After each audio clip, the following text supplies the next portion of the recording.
Isaac, do me.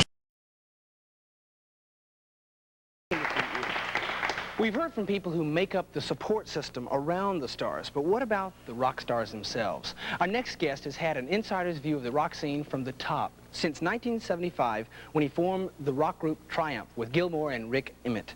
For the performer's side of the story, please welcome bass guitarist and keyboard player for Triumph, Mike Levine. Hey, welcome to Livewire. Thank you. Thank you for coming. Now, people in the rock industry is notorious for handles. Always want a handle, and you've had the handle of heavy metal on the group Triumph. What is heavy metal to you? Do you think that's appropriate? Well, that's only in the last couple of years or so that handle's come along. It's the effect of the press. They have to have something to call things. They just can't call it rock and roll or music. It has to be this kind of group or that kind of group or that kind of group. And because we're a three-piece band, we fell into that category of heavy metal. And but that also describes a lot of other groups too, and it's sort of unfair, but you live with whatever they want to call you because it's not really relevant. Yeah. You did something very interesting, that you went around the radio system. The critics were sort of, I don't know, you got a sort of bad rep with the critics, and so you went out on concert tour and knocked them dead, and the people started pulling your records out of the record store. Was this a strategy on your part to do that? Well, yeah, when we started, when we first put a record out in the United States, it was in 1978, and all radio was playing then was disco. And, you know, we didn't really fit into that disco category, and therefore our record just came out and got washed away at radio level. But we still went out and toured, and because there's always fans of rock and roll. You know, I think these kids will attest to this. No matter what they hear in the radio, they'll still also find other things. They'll read about it in a magazine, or see it on television, or hear about it from their friends. And that's the groundswell. That's the core audience, you know, and that's what makes a rock group as opposed to a solo artist per se. And you're a real people's band, and people clamor for you. Some of that is because of the pyrotechnics and the fog and all this sort of thing.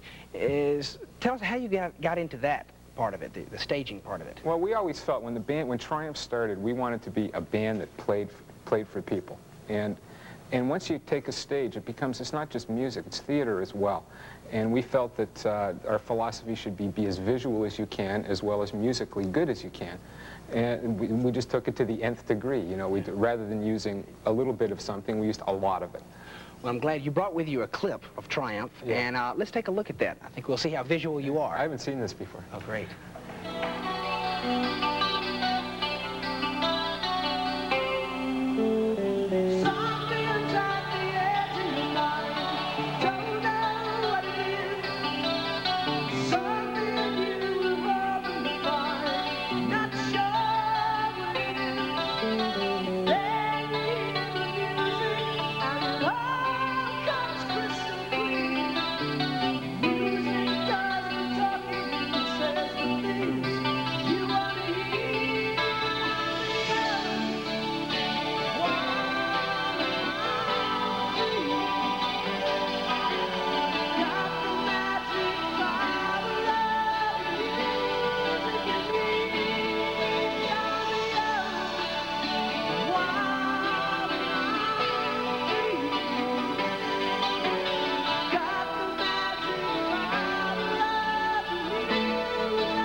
Well, I gotta ask you, what goes through your mind when you watch something like that?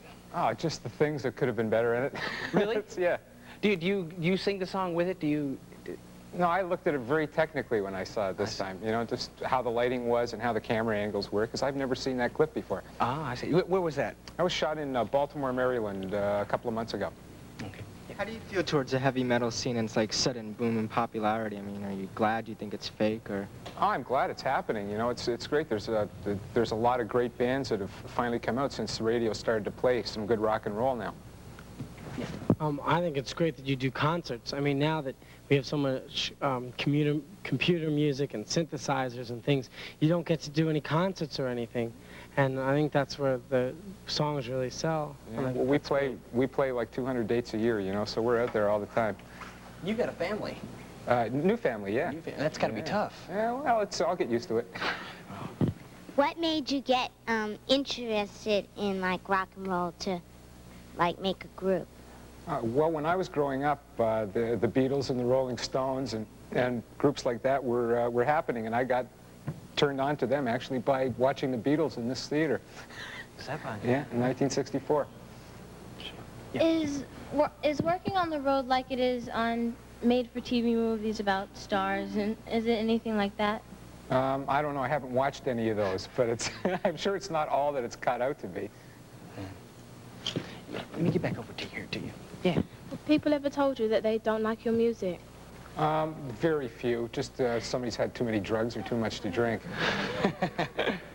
Yeah. Are you sort of satisfied where you are, where your success is, or do you sort of want to become much more popular? That's an interesting question, because we've had a lot of good success. You know, our records are platinum in Canada and gold in the United States. But I guess you strive for more appeal. You strive to get more fans because you want to communicate your music. On stage, do you ever be nervous or anything? Never on stage. About 5 minutes before showtime, I start to shake a little bit. But once you hit the stage, it's all gone. You know, like, we've been talking to different guests up here today, and they were talking about how hard it is to start and how hard it is to get started after you've been discovered. But when you're up there and you're watching the crowds go wild, you know, and they're really getting into it, enjoying it, isn't it worth it? Oh, everything's worth it, you know, the sweat and the dingy little bars and making no money for a long time, you know, and then when you, like you say, when you see a great audience, you know, and you realize you're making people happy, making people feel something, it really does, you know, you feel really good when you're playing. Today we've seen how people promote rock stars and everything, but how did you go through the stages from being just a lonely kid on the block that had a bass guitar to your height of being famous today? Oh, that's a long story. I don't know how much time we have, but...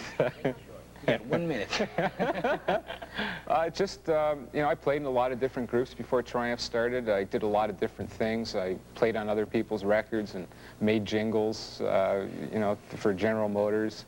And eventually Triumph started, and we got a lot of lucky breaks. You know, that's one thing nobody mentioned today while I was listening, is the actual luck that's involved, being in the right place at the right time, or having a radio station that latches onto your music and starts you off.